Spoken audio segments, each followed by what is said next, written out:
and welcome to Kingston Now. I'm Jimmy Buff. This week we'll meet two businesses on the Rondat that feature locally made goods. We'll tell you what a hoolie is. It's a big party, a hint, coming to Kingston this Sunday. And we'll start with Nick Woerner, a candidate for Ward 4 Alderman. Woerner has been in politics since he was 18 and barely out of his teens at age 21 was elected supervisor of the town of Ulster. Now about to turn 30, Nick Woerner is back in his hometown of Kingston and running for office. How'd you like how I slipped in your age, Nick? I loved it. 18, you were part of the Democratic Committee here in Kingston. In 21, you were the supervisor of the town of Ulster, the youngest probably in New York State history. If not the country, right? You know, it was an interesting time. I grew up in politics. I started out on the Democratic Committee. I remember being 5 years old and going to meetings with my grandfather, who was the chairman of the party back then. And, it was just something that was in my blood. It's something that I loved to do. And at 18, I joined the city committee. At 19, I ran for supervisor the first time. Didn't win the first election, went out and worked really hard. 21, I turned the message around and got the voters to support me in the town of Ulster and served for 4 years out there running 2 terms successfly. Was there anything ever growing up that you wanted to do? Did you have fantasies of being a baseball player, for instance, or was it always just politics? When I was a kid, I had toyed with the idea of maybe becoming a police officer at one time. Mm-hmm. From there, when I actually got into high school, I went to college to be a funeral director. Mm-hmm. I didn't feel like that was what I wanted my future to be. The opportunity presented itself. I had an opportunity to get back into politics, and it was just something that I followed and have stayed with ever since. You grew up in Kingston? I did. Grew up in Ward 4, actually. And so you're back now and you're running for city council. The primaries are less than 2 weeks away, September 10th. You have the Democratic nomination or endorsement, rather. I do. Let's talk about Ward 4. It's Midtown Kingston, right? Correct. It's southern border comes, or I guess eastern border comes almost up to uptown Kingston. But your ward encompasses the area that a lot of people think is most important to the city. There's a saying, as goes Midtown, so goes Kingston. Tell me about some of the issues there. Absolutely. It's truly the heart of the city. And where we've seen great growth in uptown and downtown Kingston, we haven't seen that growth in Midtown.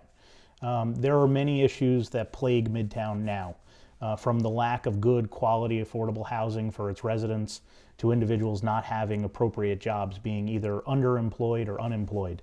There is a certain level of poverty that exists in Midtown, and that's evident by the fact that we are a designated census tract, and that's why the city of Kingston gets the grants and the funding, considering it to be a deprived city. So there are many issues that affect what's going on in Midtown. The biggest overall is just the quality of life for its residents.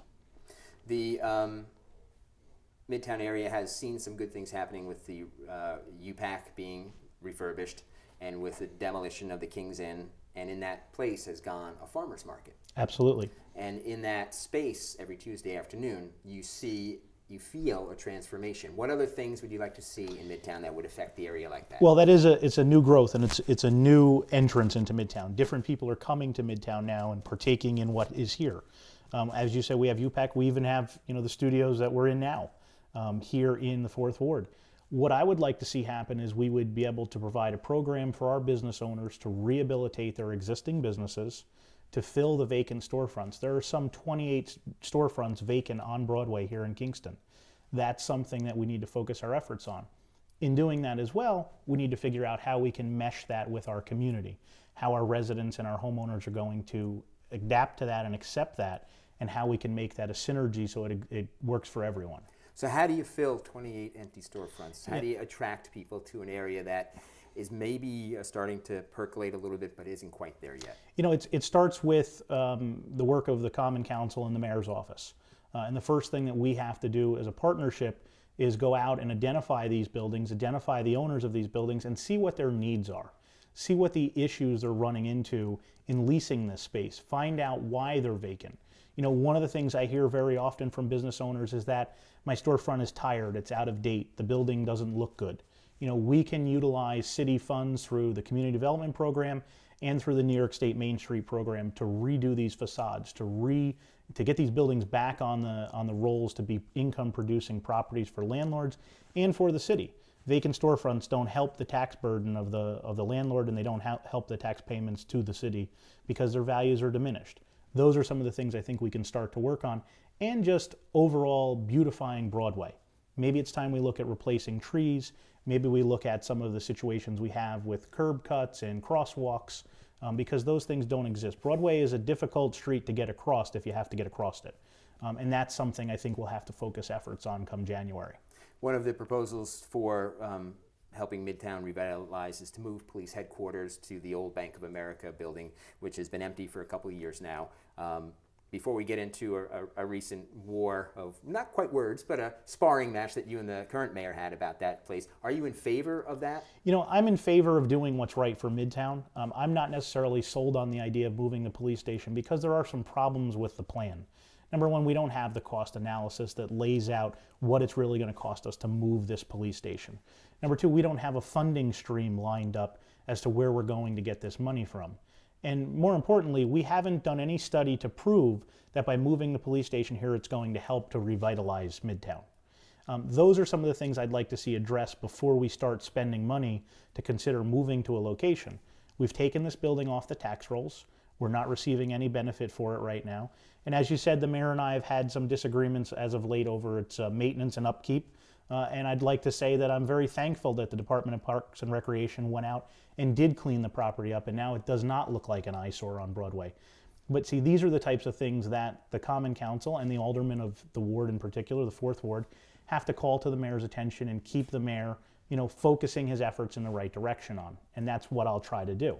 Well, the primary is less than 2 weeks away, so you better get out and start knocking on some more doors. We've been out. Thank you very much. Thanks for being here, Nick. Thank you, Jimmy. You're watching Kingston Now. Next, we'll find out what a hoolie is with Jim Carey. No, not that Jim Carey. Stay tuned and find out who and what.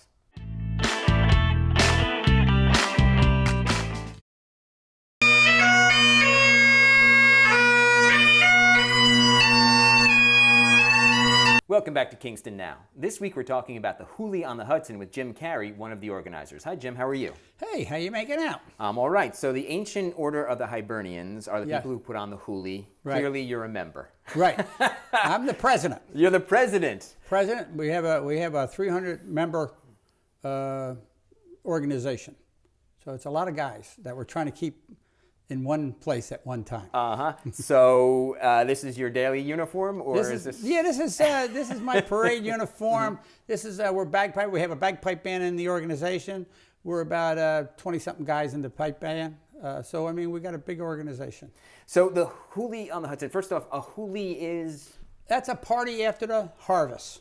Okay, so after everything was brought in from the outdoors and stuff like that, especially the potatoes, and then they got into a little bit of music, and they enjoyed themselves.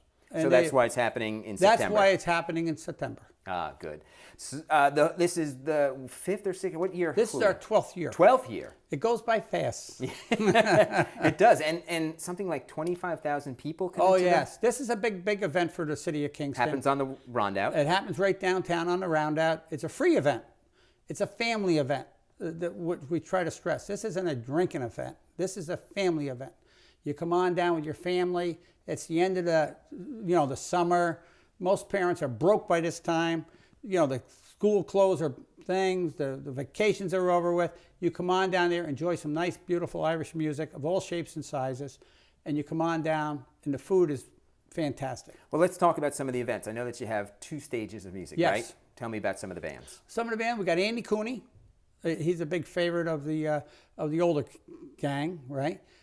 We have McGruven. He's a local musician, and he's on the other stage. We got step dancers. We got there's a whole barrel of people that are on there. And I saw on the schedule you have them separated to yes. the national talent and the local talent stage. Exactly. And the local talent is very important.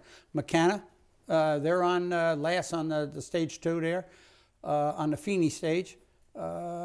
There's, like I said, I can't think of all the bands that are there, but we have them scheduled where the people that want to come down first, the older people, we have their music, all the way up to the rock music at the end of the night. So, and what else happens? I know there's food. I know St. Mary's brings fried dough. I was sent last year specifically to get St. Mary's fried dough. What I like about the food vendors, this isn't something that, it's high price. I love the churches being involved in this because they keep the prices down. You know what I mean? Because the guy next to you can't sell a hot dog for $10 when St. Mary's is selling it for $1. You know what I'm saying?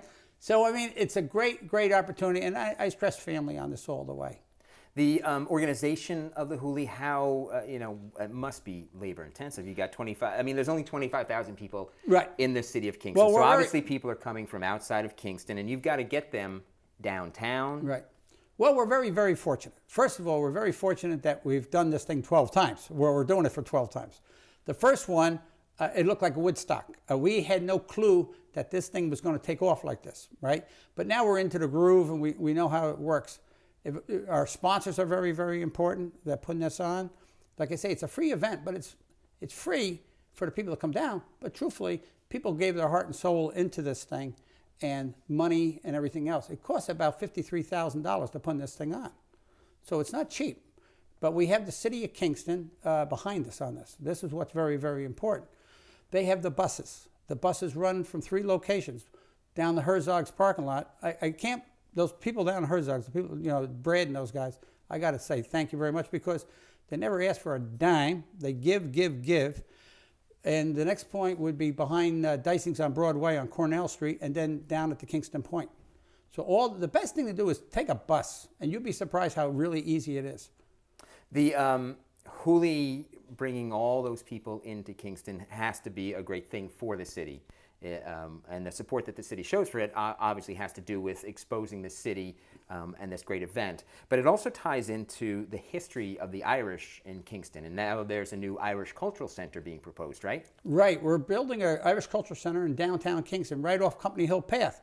That used to be the paymaster's house right at the top. We took the architectural off that building. Ulster County Community College, their architectural course, is the one that designed this building, with the help of Paul Tully and my brother Bob.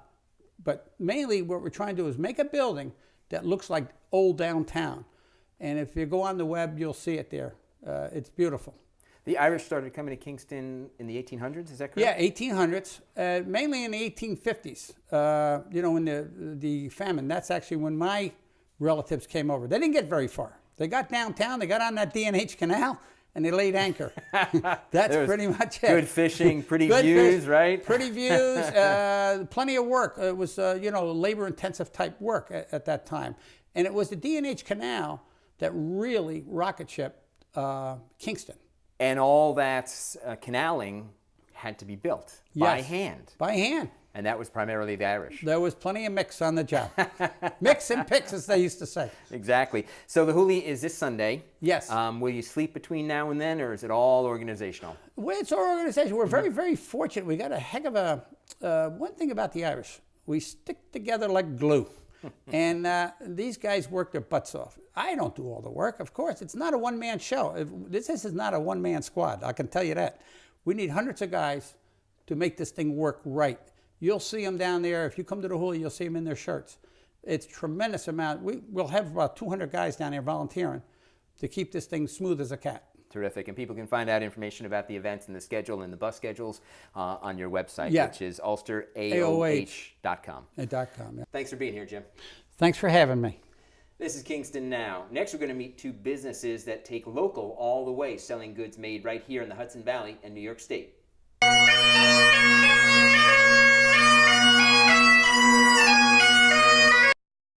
You're watching Kingston Now. The Kingston waterfront is home to a growing number of new businesses that highlight the city and region.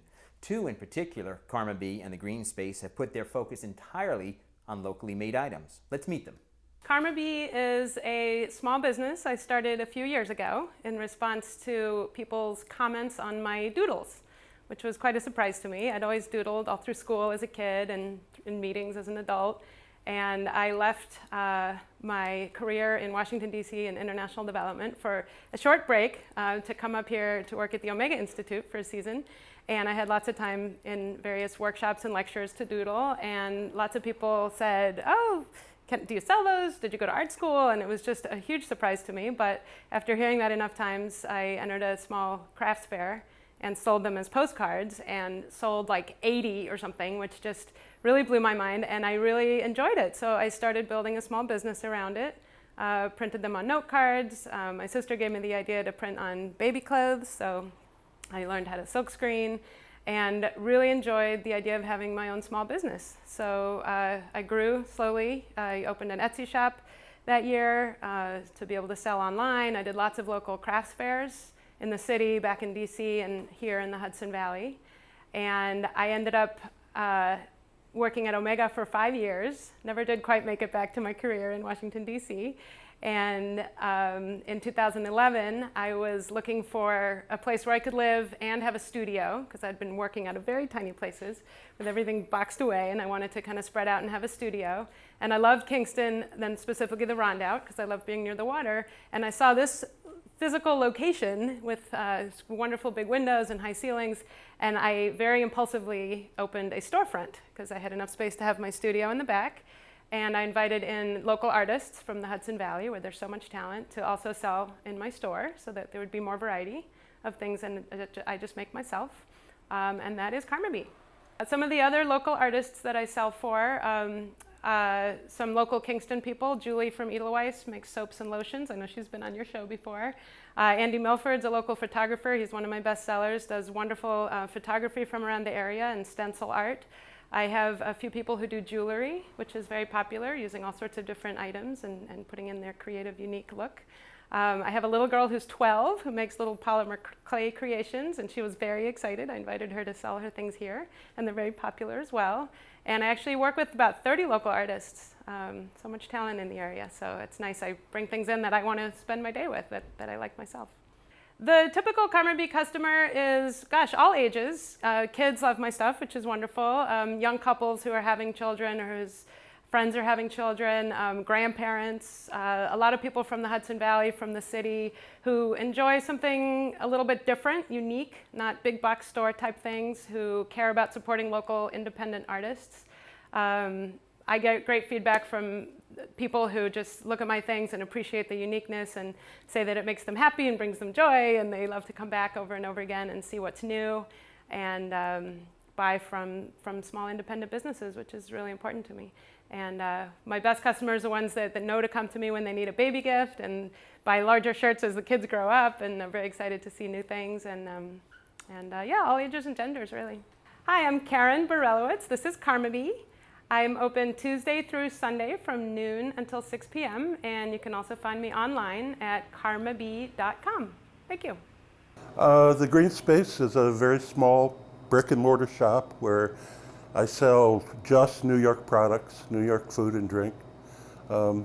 Limited space, but I try to squeeze in as much as I can. And got quite an eclectic collection. Got Grandma Brown's baked beans and from Egypt, New York. We've got Keegan Ales from Kingston, Boyce Dairy from Kingston, hot sauces from Rosendale, hot sauces from Hurley, raw macaroons, but everything's made in New York. That's the main thing. It's totally a buy local setup.